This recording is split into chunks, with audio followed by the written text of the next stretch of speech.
Hello, hello. Welcome to Minds on Mushrooms, where we're unveiling the magic behind psychedelics for mental health and addiction. I'm your host, Maggie Kirkwood. Today with me, we have Ahren Lynch-Potter, and kind of a funny story. We have a mutual friend who suggested basically we should talk because we have interesting stories to share with each other.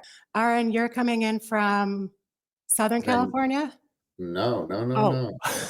Where? Vancouver, British Columbia, Canada. Wow. Originally from Australia. Okay. I think we can pin that accent. I appreciate it. I have a lot of friends and family back in Australia, so it's good to hear the accent, mate. Oh, yeah. Alrighty. So I think I can relate to you on a couple things. You seem like a man that wears many hats. So Yes. by day, you're in car industry with sales, correct? Yes, I am. Yeah. And then you are also the host of the podcast, The Mental Dietitian, correct? Yep. So I'd like to, and then beyond that, I think where we're going to connect the most would be you are a facilitator of psychedelics, or you work with mainly men in coaching and with psychedelics, or I guess let's start there. I don't facilitate at all. Okay. I don't serve medicine at all. Okay. I integration and preparation coach for people who are going through psychedelics. Gotcha. And any person who's going through any kind of event, whether it's death, divorce, a new baby, a new job, leaving a business. I've had clients that had Fortune 500 companies fall apart. I've had clients that have run national level sports teams, all kinds of interesting clients that somehow at the start of my coaching journey somehow were given to me. I don't know how. I seem to end up coaching men that are successful in some areas of their life and hyper successful. Maybe they've made millions and millions of dollars, or maybe they're hyper successful athletically, but there's other areas of their life where they feel stuck. So I try to help men, especially who are stuck in some areas of their life and then hyper successful in other areas of their life. But I do work with women too. I do enjoy working with women. Women tend to be able to, I don't like making generalizations, but they tend to, as a generalization, be able to access their emotions a little bit easier. But there's always exceptions to that. I've met people, men or women, that are incredibly shut off, and then the opposite. So yeah. Okay, let's talk more about your podcast, The Mental Dietitian. How did that kind of come together, and when? Well, I've had the Mental Dietitian podcast for about 100, and I think I just released 113 episodes. Dang, good for you. Yeah, it's that they're weekly episodes. There was a few times there over the past 6 months where I was late by about a week. Just personal stuff, just things going on, just being a human being on planet Earth. Well, goodness gracious, that's amazing. I mean, that's a lot of work. Good for you. It is a lot of work, and sometimes I feel like, what the hell am I doing? Where's this going? Why am I doing this? It's not where I thought it should be, which is just, there's no point shooting on yourself. Like, what's the point? It doesn't do anything. Yeah. But it started about 115, 120 weeks ago, roughly. I think it was the start of 2022 that I started it. And the premise behind the Mental Dietitian was to give people a better mental diet. Talking to people about mental health and physical health, and talking to people about how better ways to make money or how to connect with themselves deeper. And the premise was to give people a healthier mental diet, because most of the stuff that we consume mentally is just junk.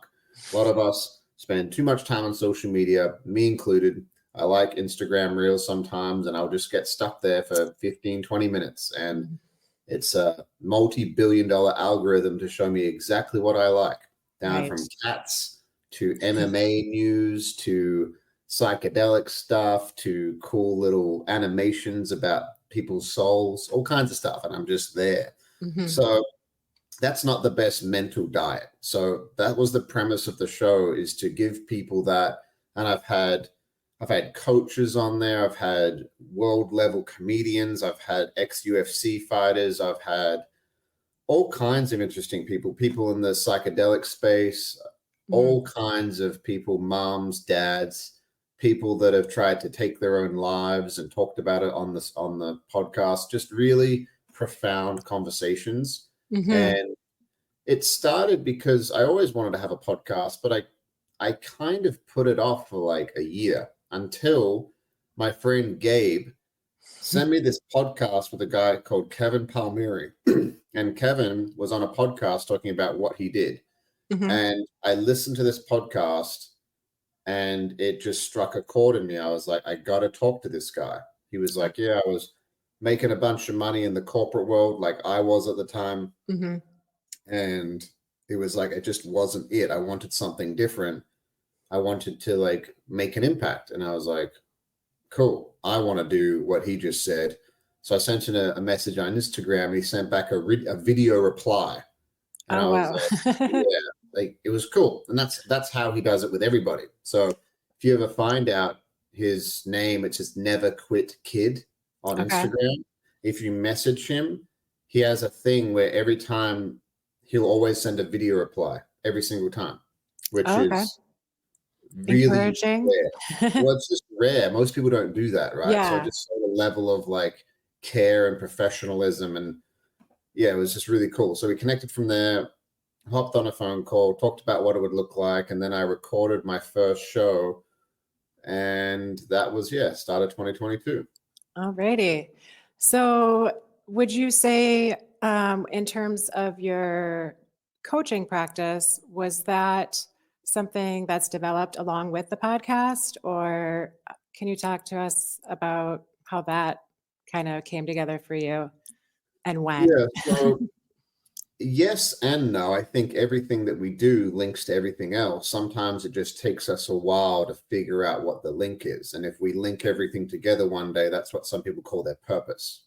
Like, oh, how can me being a real estate agent or having a real estate brokerage, how could it link to psychedelics? And then like in your instance, for my instance, like how could me selling personal training and loving selling personal training? Then I went into high interest loan sales, personal loans. And then I was in network marketing for about 3 years, sat down with hundreds and hundreds of people one-on-one on different cultures, different races, all kinds of interesting people. Then I went into car sales. Then during my car sales journey, I started a podcast. And at that time, I got invited to my first like psychedelic ceremony. All of those things linked together to the point where about almost just under 2 years ago, after going to many different ceremonies, many different men's weekends, diving really deep into myself, I saw the transformation in other people in the psychedelic space. And there is a coaching company started by a wonderful woman, Deanne Adamson, and it's called Being True to You. And Being True to You is the premier psychedelic integration and preparation coaching certification. So she is the woman that started this about 15 years ago. She is a licensed counselor. So she has like, to get her counseling certification, to do 3,200 hours of unpaid coaching, basically, or therapy for people. That's what the kind of process is. So highly educated, highly qualified, and her journey started around helping people going through iboga ceremonies for addiction. And she helped a lot of people doing that. But what her biggest thing that was kind of throwing her off is she didn't have a framework for people who were therapists, counselors, psychotherapists, to help people that were going to have these massive transformational experiences with psychedelics. But then they would come back and sit in front of a therapist and it doesn't fit into the medical model. When you go to university, when you do these, it doesn't fit into it. it's hard. And obviously there's some things that do fit into it. There's probably therapists and counselors out there that are deeply connected to themselves and have their own experiences with things and just try to figure it out. Mm-hmm. But that started her journey of building this coaching company that teaches people how to take people through the preparation of a psychedelic journey and the integration of a psychedelic journey, which sometimes is years after the experience. Like I've had clients, most of my clients that I started with, and how I met some of those, the banker, the general manager of a national level sports team, real estate agents, all kinds of people that I've connected to. They were doing ketamine infusions. Okay. So that's how this woman, Deanne, had started this big company. And then 15 years later, she's connected with all these different places all around North America. And she's constantly expanding that. And yeah, I did the course about almost 2 years ago. I'm a certified addiction recovery and psycho-spiritual integration coach. So wow, big mouthful. that is. But basically, I help people who are any kind of psychological, spiritual suffering, whether it's from depression, anxiety, lack of purpose, anything. Basically, do you feel stuck? Yes, I do. Cool. Well, let's talk. I will help you find the tools so you realize that you're not stuck. Got you. Yeah. Wow. That is, I appreciate that. I think that, I've begun mentoring and working with people and just really understanding it's such an individual thing to each individual. And of course, we can only help in the ways that we know how to help. And yeah, that training is pretty full on. So say the name of it again. Being true to you. Okay. Yeah. So yeah. And I happened to be on your podcast. That was a fun time. Yeah. I wanted to talk to you. I guess I kind of wanted to ask, when it comes to plant medicine with you, you had your first ceremony, I guess, a couple years ago. Can you talk to us about if you had any calling to do that or what led you there? And if you could talk about the ceremony at all, that'd be great. Yeah, so I first tried a psychedelic when I was about 18, 19. So it was psilocybin mushrooms, and I think I was just 18 or 19, yeah. So this girl that I thought I was going to spend the rest of my life with, and I loved her so much. The relationship had just ended, and I was like, oh my God, this is the worst thing ever. And you were 18, correct? Yeah, like this, like it's the end. It's the end of all things. Yes. Could there be more pain than this? No, I don't think so. But yes, there is. Life gets a lot more crazy than that. But I did mushrooms for the first time probably a couple of weeks after that. I had a jiu-jitsu tournament the next day, and I was doing jiu-jitsu at the time.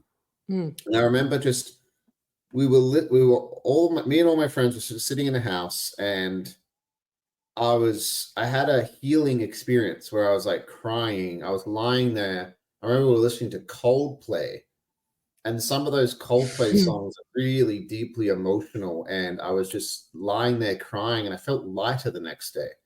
And then we drove up to this place called Perth in Western Australia from a little town I grew up in called Albany. And I just felt lighter. I wasn't as scared as I was about going to this jiu-jitsu competition. I felt there was a weight off my back. And I got silver. I lost to one of my good friends, Jeff, in the final. And that experience, I was like, oh, there's something here. I had no idea. Yeah. But after many times, I've done mushrooms hundreds and hundreds of times, so many different times. I always liked how connected I felt to myself, to nature.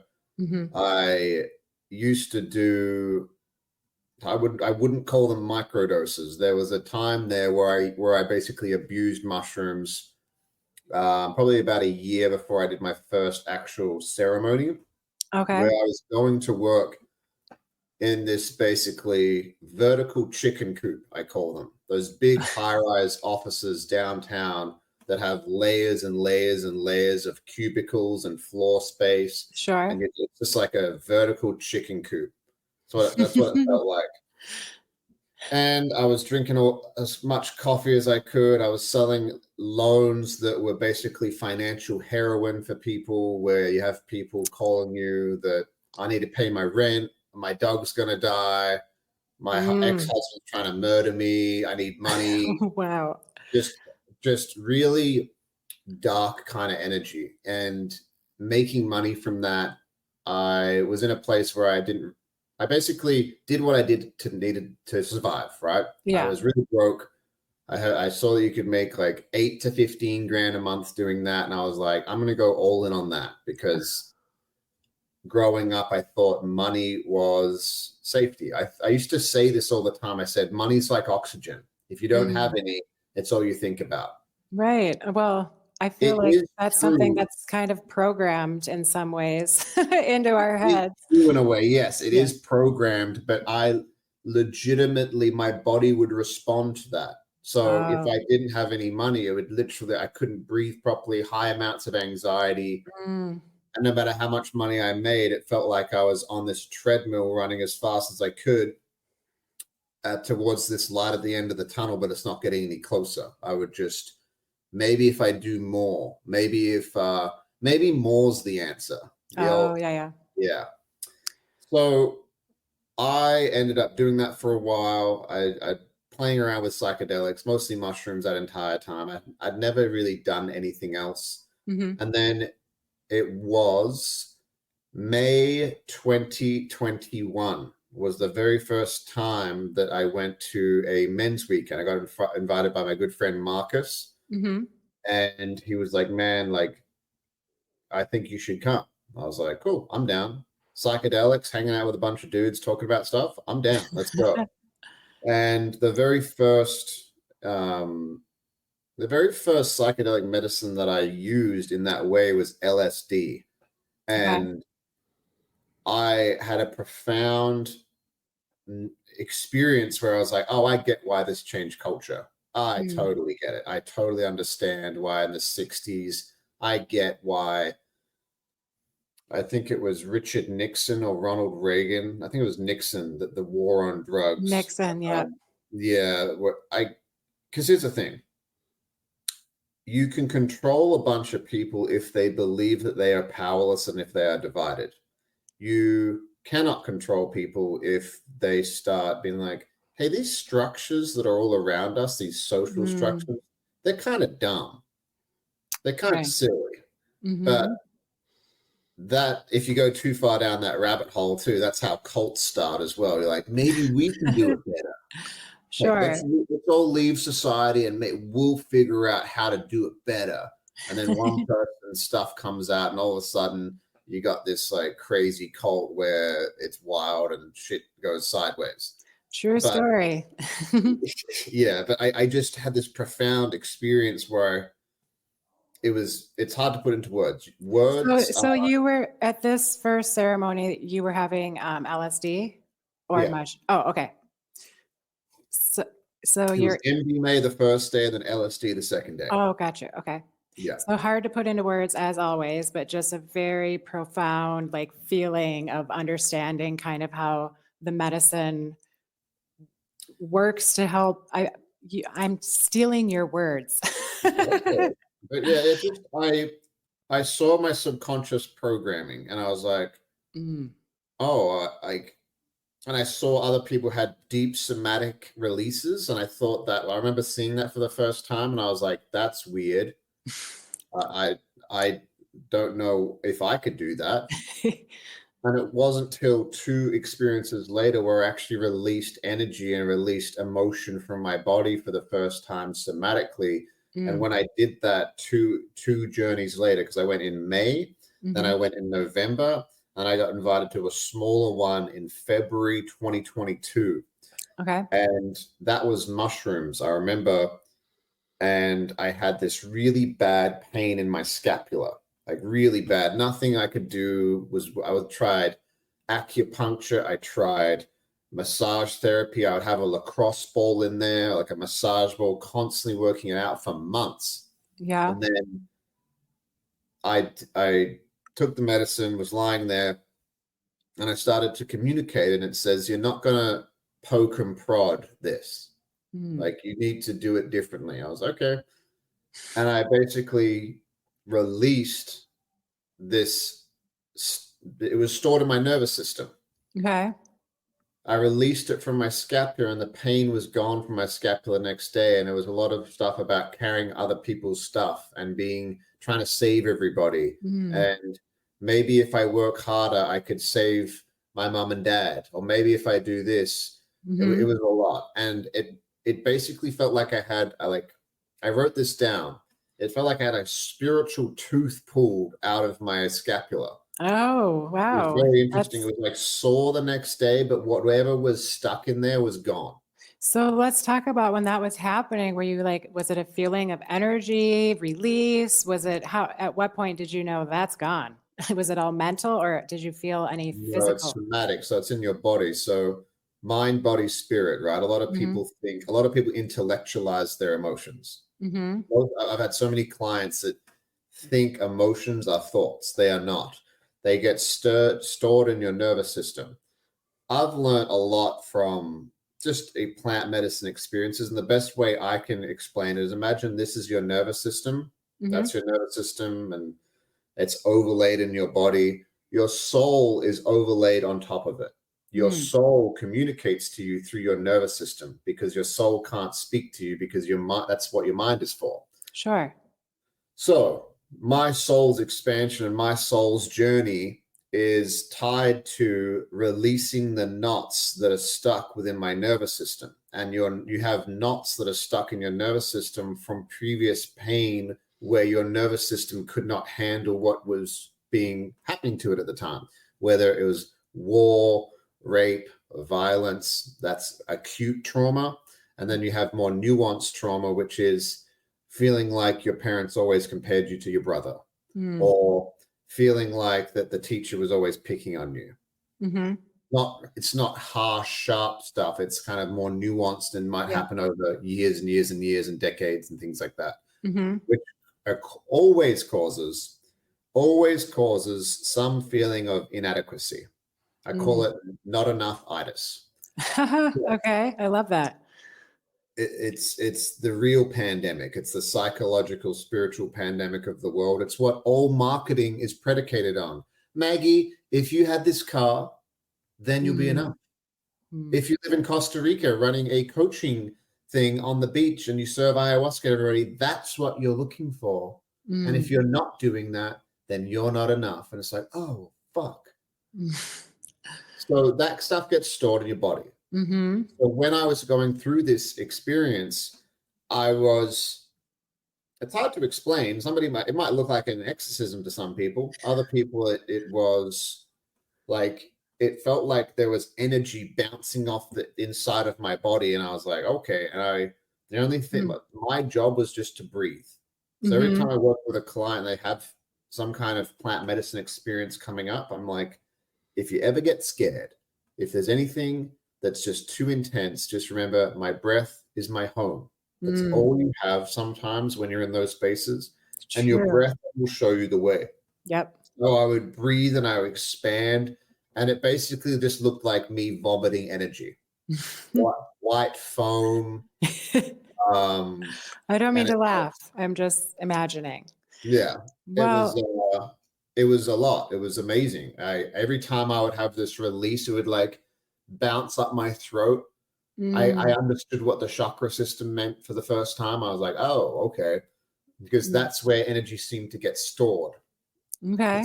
It seemed like the chakra system was like little emotional bladders stored up and down my spine that had all kinds of stuff in them and would release and then connect to the other one and then come out my mouth.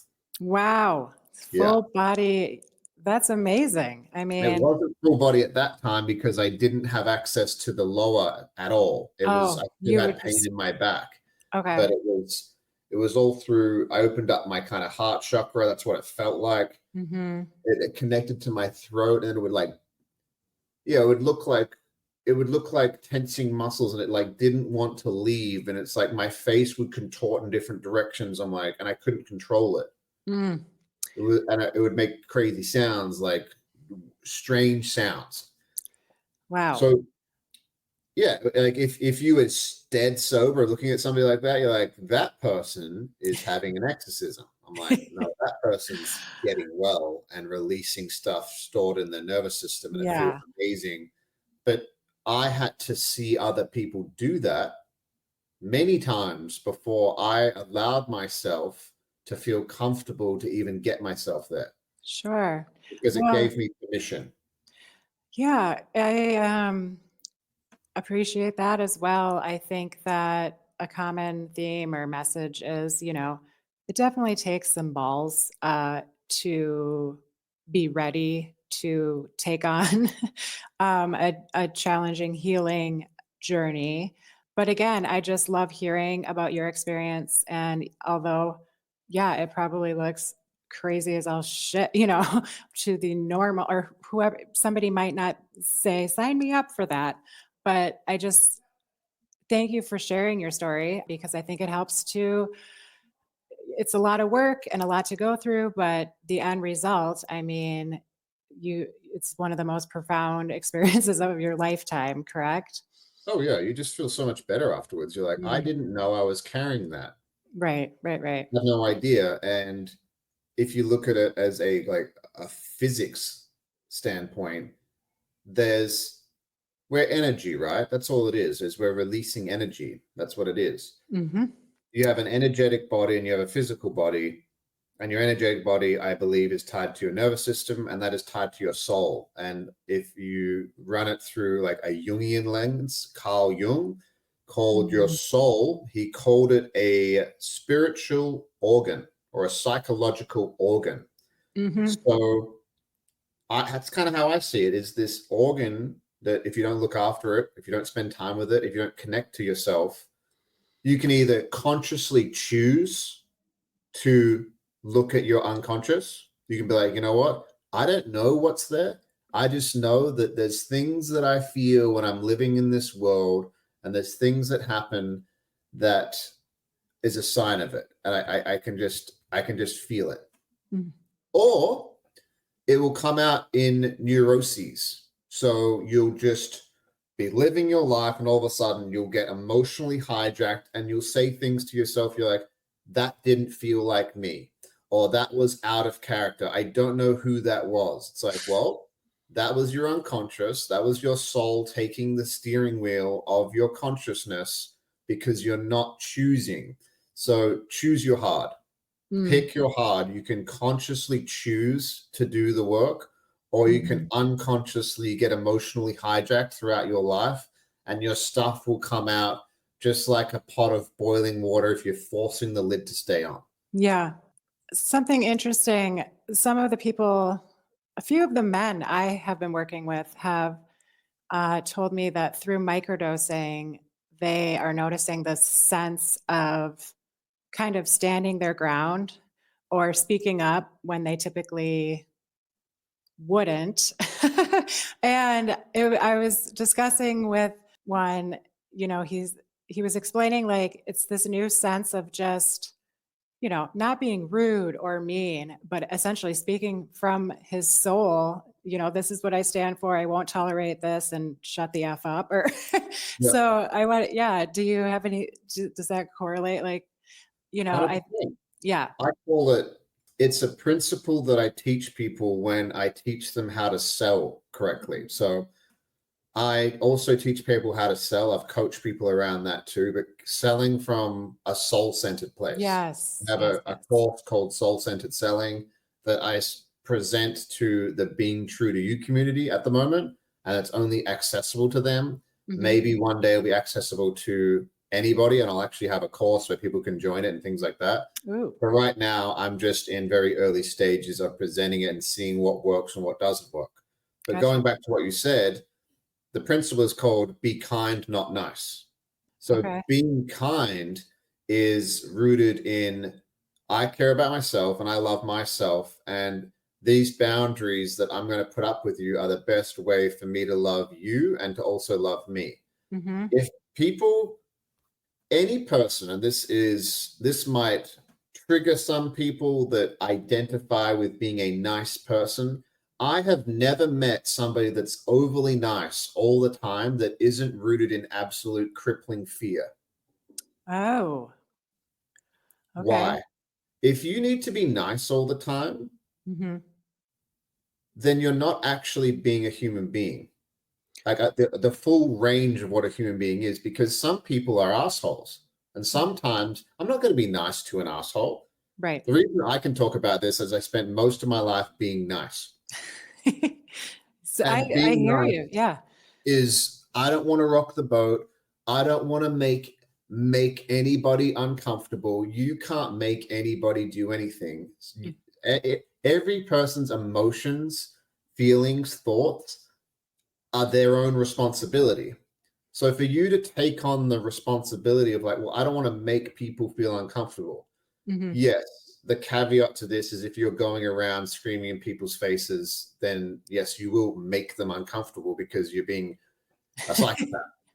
But if you're Yeah. just living your life and like you said, these men that are doing microdoses, they're getting probably access to themselves and they're probably coming from a more centered place and Mhm. their unconscious programming that maybe they weren't allowed to speak up as kids, or maybe their parents taught them certain ways of things, so they shrink and they Mm. do not make themselves, they don't step into their power.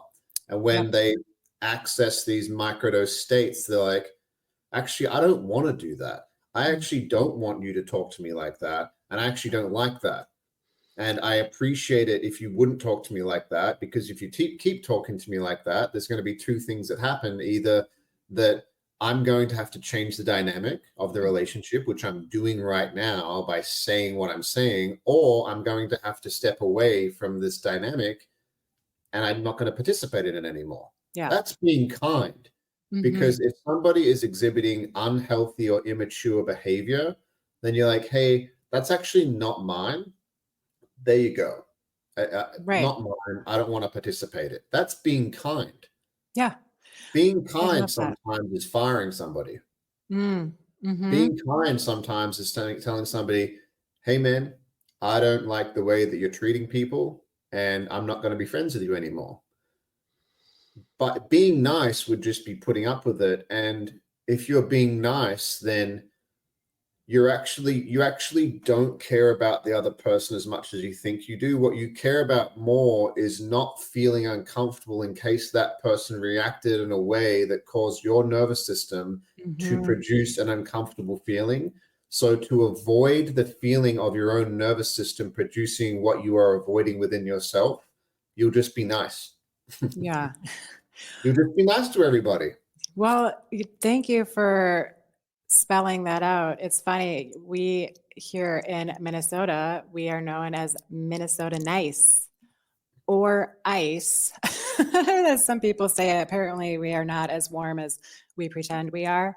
Um, Because there it's is, not real. It's not real. You're not being true to you.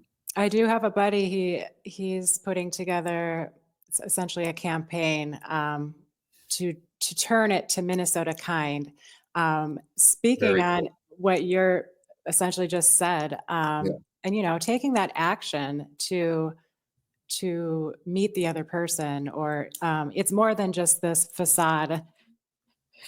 Uh, That's awesome. Oh, great. It's like, yeah. Yes. yeah, I've met people like that, and I'm just like, hey, you don't have to do that.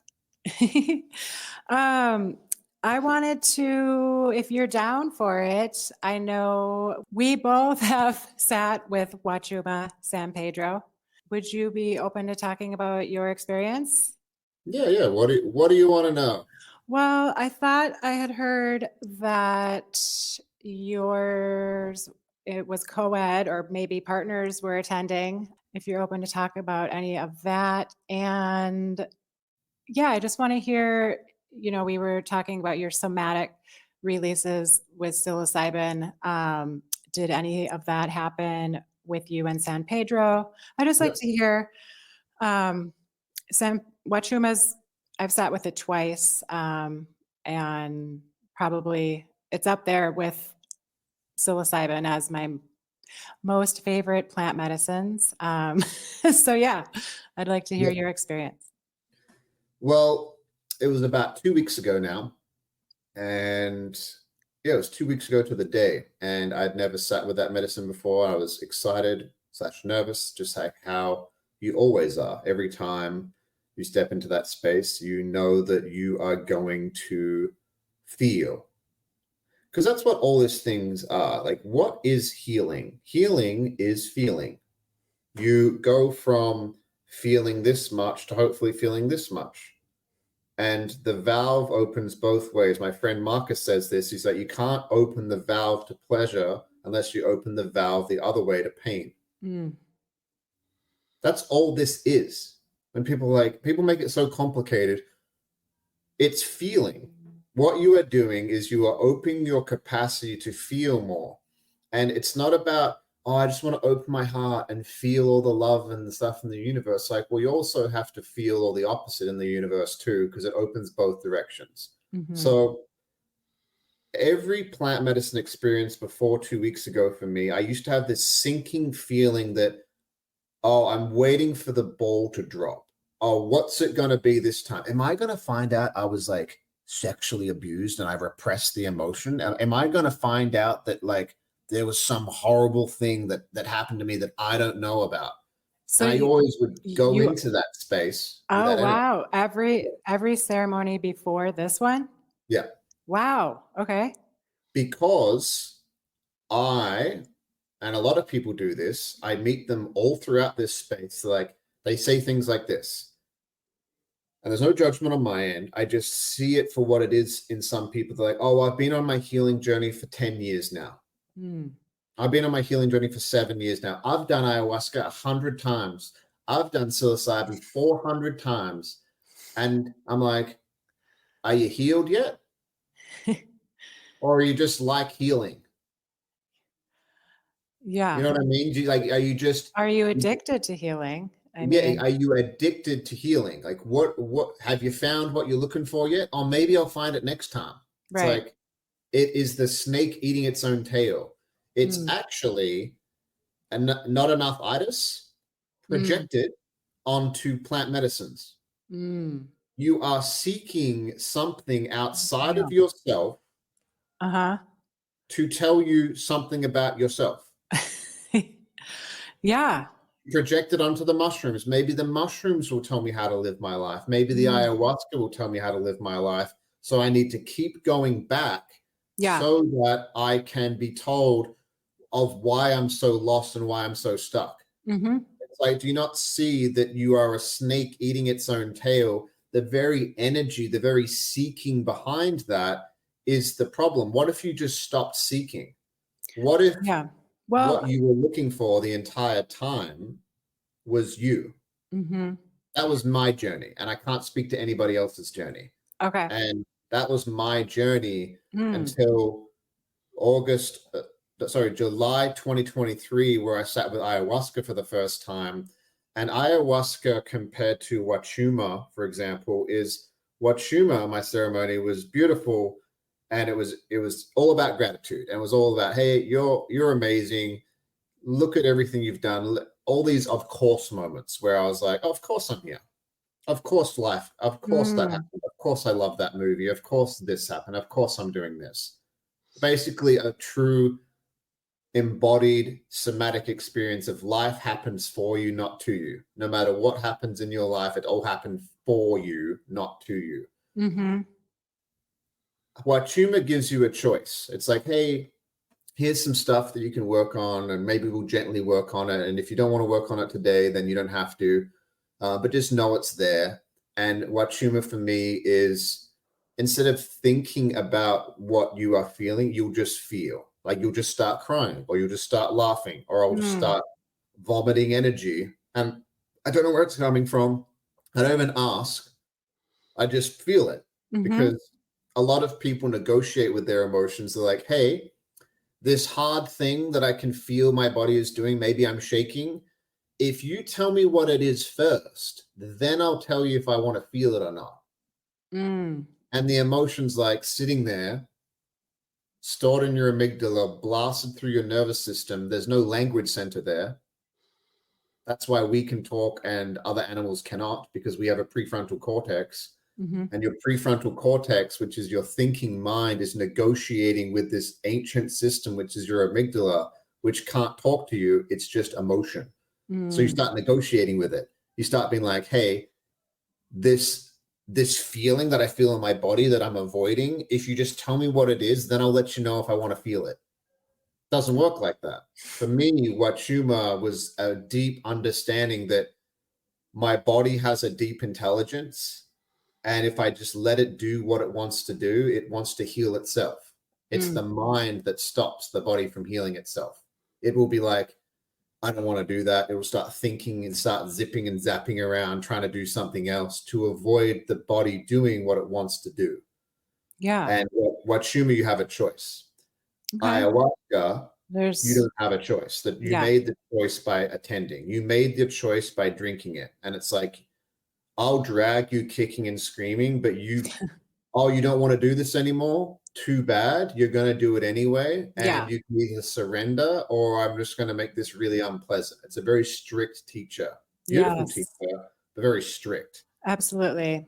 I find, I mean, both times I've sat with Wachuma, for me, it's so gentle and loving and uplifting. And I do kind of feel like there's that on-off switch where, if you go inward and you're meditating, your experience is profound and there. And then the moment, at least that I start socializing, or, there's a lot of value to go inward and sit solo with Wachuma.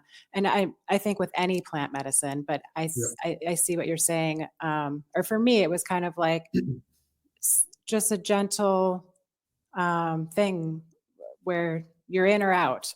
That's the best way I can describe it. Waves, though. It comes in waves. Yeah. So you'll just be sitting there, you're like, oh, I think it's worn off, and then all of a sudden it's like LSD is the same thing. I see LSD is a lot more. I see it as like this snake's got a hold of you, and it'll go out of this deep dark water, and you'll see sunshine and rainbows, and it's the most beautiful thing you've ever seen. And then just as quickly as you came out of the water, the snake will plunge you down into this deep darkness, and you're like, oh my God, this is really heavy. And then all of a sudden you're coming out again, like a roller coaster. Oh, wow. That's what LSD was like for me. And I heard somebody say this once, and it really resonated to me, is that there's technologies and there's spirits when it comes to psychedelics. Okay. Spirits are tied to anything that is plant-based. So Wachuma has a spirit. They call it, a lot of people call it grandfather, and they call ayahuasca grandmother. They also, some people have called Wachuma, what's it called? Why can't I think of the bird? Hummingbird. Oh, okay. Wachuma is very like this. If you've ever done it, it's very like, you kind of want to dance, you kind of want to shake, and sometimes you just stand there and you start shaking like this, and it feels so good. And when I explored that, and the people that I've sat with plant medicine are deeply rooted to where it started. Like there's a story that in the Andes, before the conquistadors came, they had 1,000 years of peace because of Wachuma being involved in their communities and in their culture. No war for 1,000 years. And if you've ever done Wachuma, you realize it's a very social medicine. You could have a barbecue with it. You could have a social gathering on a summer day and drink Wachuma. You could do that. And some people are like, oh, I couldn't imagine doing that. You could, if you'd cleared all the other stuff first. Like I'm talking, you've probably done some work on yourself. You're not going to have this big traumatic event. Yeah. So there's lots of stories behind that. And yeah, it's a really beautiful plant medicine. It's probably my favorite. It's probably my favorite I've done so far, because you have these deep somatic healing experiences, but your body will just do what it wants to do to heal itself. And your mind is kind of like, oh, I'm vomiting energy right now. Cool. And you'll just do it, and you won't really know why. Your brain will just be like, what was that? It's like, doesn't matter. Doesn't Uh, matter. It was in there. It's not in there anymore. Just like any other thing. mm. It's a funny principle. I just want to teach people this, and it's so simple. And when I figured it out, it's not really figuring anything out. Anytime you try to hold anything in your body, whether it's urine or poo or vomit, you suffer, don't you? Yeah. Same with your emotions. Mm-hmm. That heard. Okay, real quick, you were saying your friend had taught you things, you were saying spiritual or technology? Oh yeah, I hadn't finished that. Yeah, that's where I got cut off there. So there's spirits that are tied to a plant. So mushrooms has its own spirit. Every time Okay. I sit with mushrooms, it's like catching up with an old friend.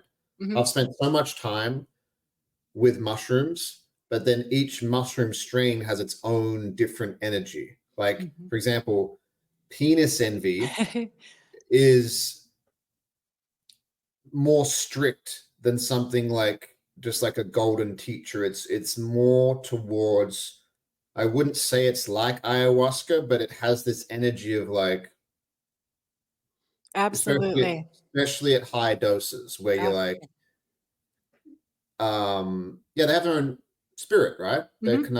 connected to the world. Technologies are things like MDMA, ketamine, and LSD. Okay. Yep. Highly advanced technologies where I've found the next day you don't feel as clean, That's true. as open.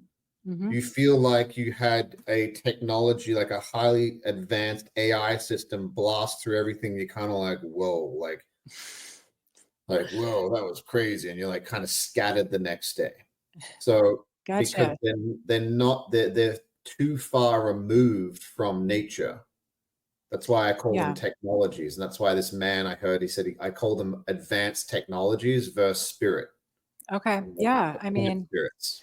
yeah, the whole understanding of plant medicine, how it can work before, during, and after ceremony, was something a concept I really didn't pick up on until, I don't know, about a year ago. But I feel like when I sit with Wachuma, yes, there's the sense that, for example, before ceremony, things that come up. And yeah, so for me, Wachuma is so powerful. And I'm loving it and learning more about it and working with it and just very thankful for grandfather. Mm, mm. Let's see here. I want to make sure I know you have other things on your docket for today, but I wanted to make sure that the listeners have a way to check you out or connect with you online. Do you have any handles or websites you want to mention for yourself? Yeah, so right now, the best way to connect with me would just be Instagram. That's where I post most of my stuff. It's just Ahren Lynch-Potter. It's AHRENLYNCHPOTTER. So you just find me on Instagram. You can follow me there. You can connect with me. You can talk to me there. And then on every major platform, it's the Mental Dietitian. And that is on Spotify, that's on YouTube, that's on Apple Podcasts, everything there. I'm almost finished a website, but you'll be able to get access to that through Instagram. It's not even done yet, but Mm, that'd be the best way to connect with me, learn more about what I do, etc., etc. Yeah. perfect. And do you have anything uh, coming up? Any exciting, I don't know, future ceremonies, journeys, travels? Mm, You just no, sat, you're fresh I out. just So met with one. And yeah. here's the thing, my last one a year ago was simultaneously the most profound experience, but also traumatizing at the same time. Mm, It's like my friend and I were talking about this about ayahuasca. Is ayahuasca is like riding a really powerful horse that is impossible to tame, and it'll just buck you off. You'll be on the ride of your life and you'll get bucked off and you'll be like, holy shit. But you know you have to get back on the horse one day. Mm-hmm. And for me, I had no, it was such a big experience to integrate that I'm still integrating parts of it. Yeah. Where I almost was like, I'm done with plant medicine. I can't do that. Like it was a lot. It shattered me on who I thought I was, and I didn't integrate it properly. Basically what happened from a emotional standpoint is I'd lived a lot of my life in shame, and ayahuasca showed me the prison of my own perspective that I built and then dissolved it all. But because I was used to living in that prison cell, I went back to doing shame-based behavior because I wasn't used to that much freedom. Okay. 6 months later, I had to relive the entire experience sober over about 5 to 7 days. That might sound strange to some people, but when you sit with something like ayahuasca, it is always with you. It's hard to explain. Once you meet the spirit of some of these things, that you can recall the spirit into your life. And it's hard through a very Christian, Western, scientific lens for that to even sound like any kind of sense. But if you talk to any person who's First Nations or native to their land and has grown in that land for thousands of years, they were like, yeah, like we have connections to these plants. These plants communicate to us. And then you have somebody who's very Western be like, oh, they're just a bunch of primitive savages that don't know what they're talking about. So what had happened? So you're saying you had to relive that for 5 to 7. Yes, I had to relive an experience, like hallucinating, going in and out of fight or flight sober for 5 days. Wow. What was what I'm confused. The spirit How came does that back. happen? Well, what were you doing when that came on? I was smoking a lot of marijuana for about 5 months after sitting with ayahuasca. And if you ever sit with ayahuasca, never mix those two ever. Don't even go anywhere near them. It's a bad idea. And you can do your own research around why. After that experience, I went back to doing shame-based behavior because that's the water that I'd swum in. I used to live in a reality where every time I wanted to do something that I would second guess myself, and I would just turn into this like analysis paralysis about everything. It'd be about my job, my relationship, everything in my life, constantly being like, is it the right decision? Is this what I'm supposed to do? And I ended up smoking marijuana heavily. And I don't say heavily, it's not like massive amounts of it. I'm just very sensitive to substances. So I maybe have a bit of a joint every day. Like literally just like pull a puff, but I'd really feel it. And there was a lot of benefits from that. I liked the feeling of it. But when you, especially marijuana, it is it's a very powerful plant medicine, but it also is great at numbing things, amazing at it.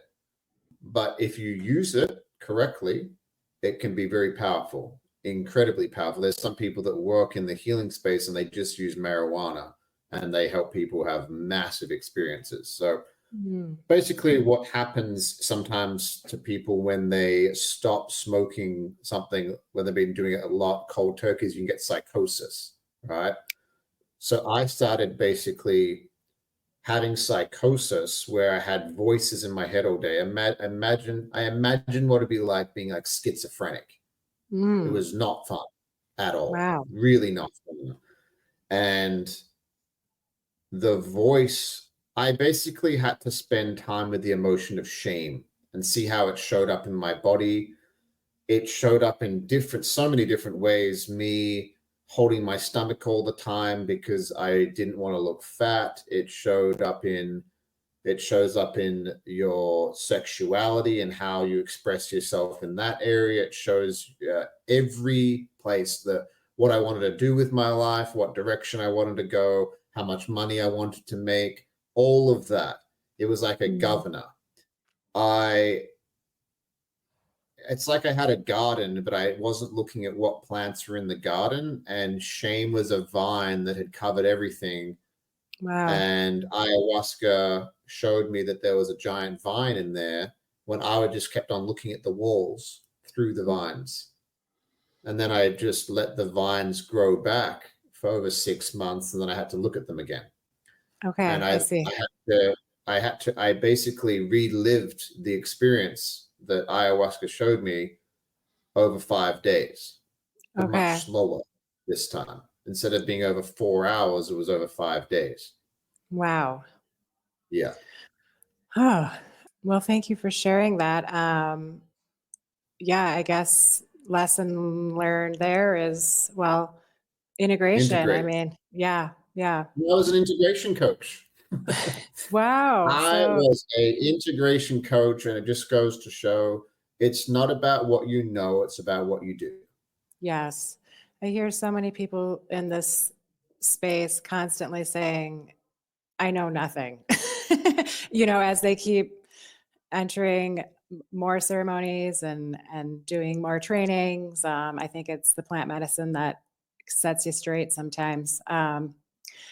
When you think you're the the top of the mountain, you know everything, you've had so many experiences, and then you get knocked back down, in a good way. Yeah, But in a everyone, good yeah. way. And there's some y- people. But So yeah, yeah, in a way, you can. Are you referring to people who say, I've been on my healing journey for 10 years? For me, my healing journey is never ending, but I see it's different. I mean, just having that awareness around healing and feeling versus taking the medicines and hoping and wishing that this is the one or this is the time. So it's yes, I think we've covered, or I know we've kind of jumped out around all over the place, but I've really appreciated just your experiences and your knowledge. So thank you for your time. It's been fun. thank you, Maggie. I appreciate you having me on the show. Yes, and we will be sure to stay in touch. Absolutely. I will give a shout out to your podcast and Instagram accounts within the episode details so listeners can Sure.